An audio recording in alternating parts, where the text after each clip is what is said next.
Okay, so go ahead. Okay, so I was born in 1924. Of course, television wasn't invented yet. Maybe it was, but no one had it. Radio, I don't think many people had it. We were the first ones in our apartment building to get a radio, and it was sometime in the 20s. What we had for music in our house, we had something called a Victrola. It was the predecessor of a record player. You had to wind it by hand. You put on, I don't remember if it was a disc or a radio, and it went for a few minutes, after which it started to run down. And I remember hearing the opera singer Enrico Caruso. We had a record of his that we used to play over and over again on the Victrola.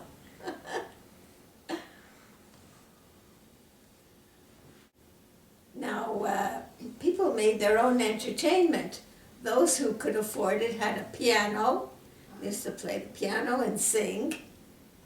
Now, we had movies in those days.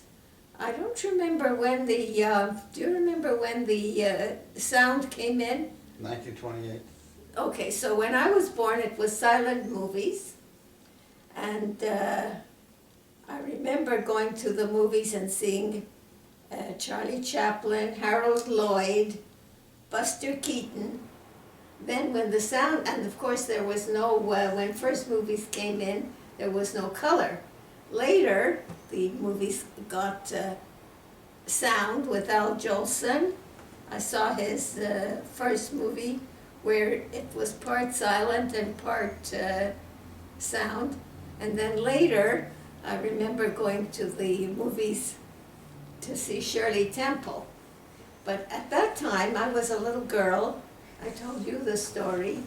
The theaters, they had a fire, so they made a law having children 16 and over permitted in the theaters. And I had a teacher living at my house who was very fond of movies, and he wanted to take me to see Shirley Temple. I was about 7 or 8. So we went to the theater, and the theater ticket taker said, "You can't take her in, she's too young. So we'll get arrested. The police come around and check if there are any children." So my teacher said, "Don't worry, if the police come, I'll pay the fine."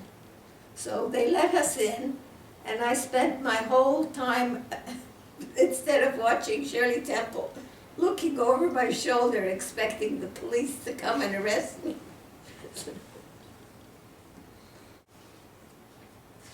And we played games outside. So in the summer, we played games, hide and seek. All the kids in the street used to gather, and we'd play hide and seek. The boys used to play, in the summertime, used to play hockey out on the street. And not hockey. In the summer, they played football. And they didn't have a real football. They used to stuff a sock with rags, and that was the football. In the winter, they played hockey. If they had a hockey stick, they used it. If not, they used a broom or an ordinary stick or a shovel or whatever. And for a puck, they didn't have a real puck. They had a piece of coal or a frozen horse turd. Now, I had very few toys. I can't even remember what kind of toys. One day, my mother came home with a doll carriage. It was a little one for a little girl.